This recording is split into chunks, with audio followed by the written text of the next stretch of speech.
Well, I guess he knows that Fairy Tail is now over. We need to have fan service somewhere. You're up, Toga!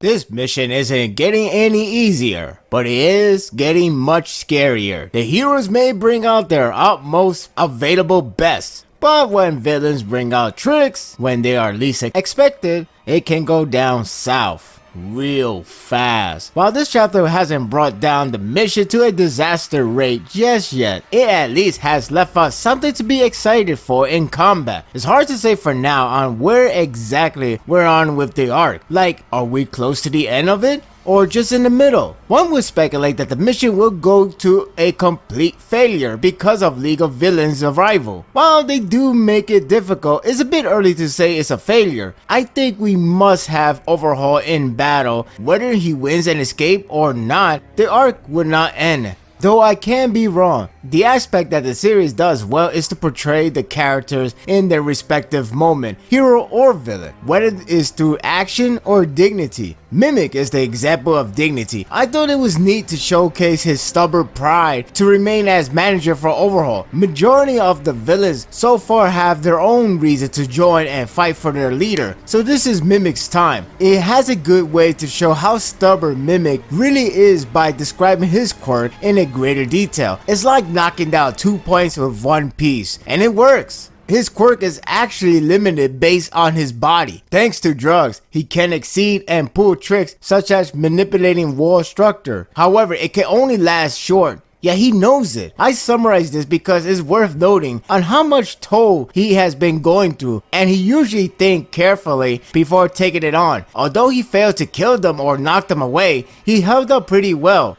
That's funny. I'm actually complimenting a villain. They too have diversity, and that's a good thing. The show stealer is no doubt Toga, and she was pretty impressive in this chapter. The last time we have seen her in action, she was quite good, though cut a bit short, but there were reasons for it. Here, although she does escape by the end, it shows her ability to outmaneuver a professional hero, including Aizawa. I was impressed with her combat against Lockrock, displaying more of that slime quirk ability, so no doubt she's a threat. She is dangerous when she can disguise as anyone, so long she obtains the blood. Now that Deku knows, I wonder if he will be precaution for her surprise attack. I don't know if he knows she has deep affection for him. If anything, it's time to drop love, Deku. I would've go for it. The most impressive piece is her escape from Aizawa. It emphasizes the point of escaping from him is no easy feat to pull off, but she somehow did it. Bonus, she attains his blood as well. Clearly, she's not just about disguises and slime quirk. She is agile enough to fight in CQC. The mangaka is definitely putting her strong, possibly among his favorite,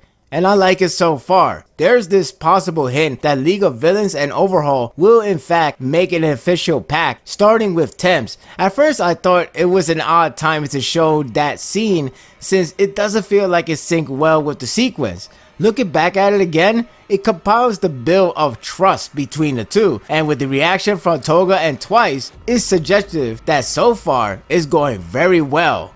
And that's bad news. It leaves us a fearsome thought, wondering if the pact will be made, and if it truly does, heroes have no chance to succeed this mission. It ends on a good hype note with Twice in action, the character, not the actual number, along with what I believe is Rappa, I think, or it could be that guy from the one who's fighting the women at the surface. I don't remember. It could be Rappa, but he looks larger than the original, don't he? It's Twice quirk at work. The interest is Night Eye. First time in on-panel combat. Curious on what he can do with that quirk. It should be a fun match. The art is pretty good and choreograph is easy to follow. It shows the impressiveness of Toga and her ability in combat. The transformation has her naked, which I thought she can transform with clothes or something. Is either the mangaka throwing fans some bone, if you get my drift, or it was meant this way. Then again, it's manga logic. When it comes to transformation, you either lose the clothes, you still retain the clothes, I don't know. So it doesn't really matter much. It's a pretty good chapter to show villains whom and what they are,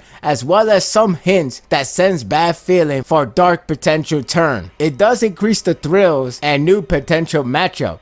I just think it is best interest for Deku to close the love shop. I'm giving this chapter an 8.